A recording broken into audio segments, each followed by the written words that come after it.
So in the history of the NFL, there's been 5 10-year contracts signed in the past. All quarterbacks, none of them finished. Do you have all of them there? Yeah, I do. Can I guess them? yes. Yeah, go ahead. That's No, okay. wait. They all just to How are they all within the last 20 years? yeah. So they all came between 2001 and 2003.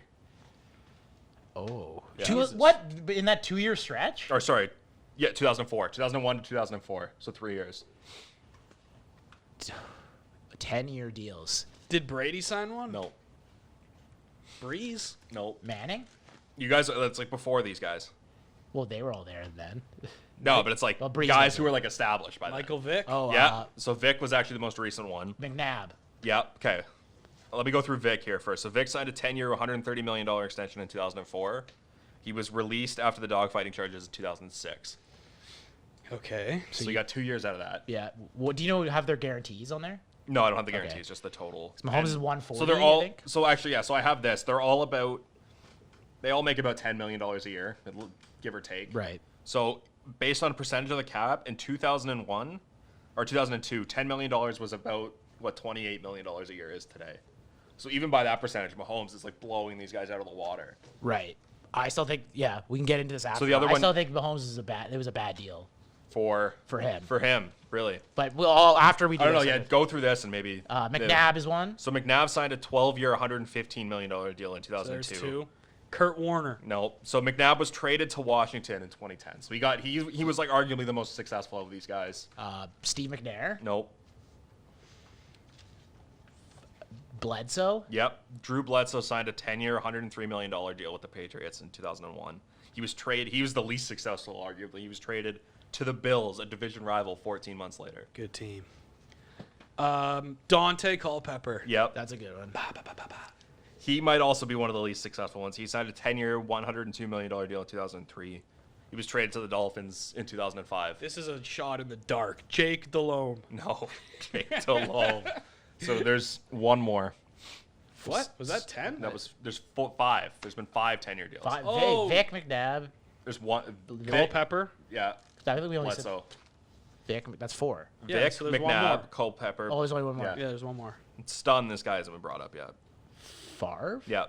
He was the first one. Favre. So Brett Favre signed a 10-year, $100 million deal in 2001. It was called a lifetime deal No when they first way. did it. Yeah. He's on the There wall. he is. They called it a lifetime deal, and then he was traded in 2008. Yeah, because a So like better looking guy stepped in, and took his job. like him and Bledsoe signed them like days apart. Favre was first, then Bledsoe was a couple days later. Interestingly, all 5 of these guys combined went 0 for 1 in the Super Bowl after signing their deal. McNabb was the only one who got there and he lost. And then actually 4 of the 5 ended up playing for a division rival, which Yeah. I also thought was crazy. I'd say it'd be tough. You have to be like in the time but I think Vic's was probably worth it at the time. Yeah. He was like McNabb's probably was too. He was McNabb, really I good. The would- Culpepper and Bledsoe one seemed kind of ridiculous. Yeah, well, Culpepper- Favre was pretty old too. Yeah. That seems a little ridiculous.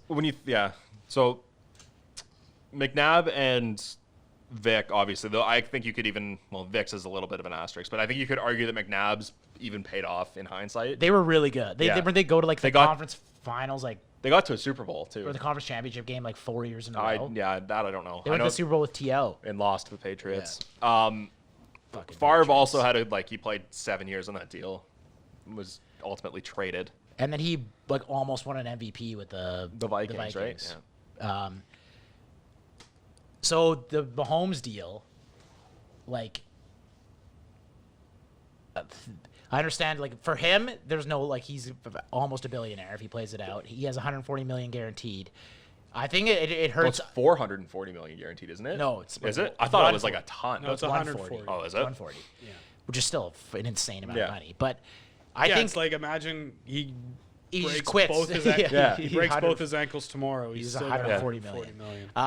I think it hurts other if he had to sign a shorter deal, he would have got more in his next free agency. You're taking a Yeah. risk if he gets hurt or something crazy happens. But if you're someone like Dak, I feel like you're what the fuck, man? You're not doing me any favors here. Well, yeah, it's $50 million a year. For Mahomes, it doesn't matter, Yeah. but it hurts other players bargaining. He didn't optimize what he could have got. Yeah. That in the NBA, the players all those guys just signed 2 and 1 year deals now. They've taken the power, like the ownership's power completely away. LeBron will just like sign like 2-year deals with like player options.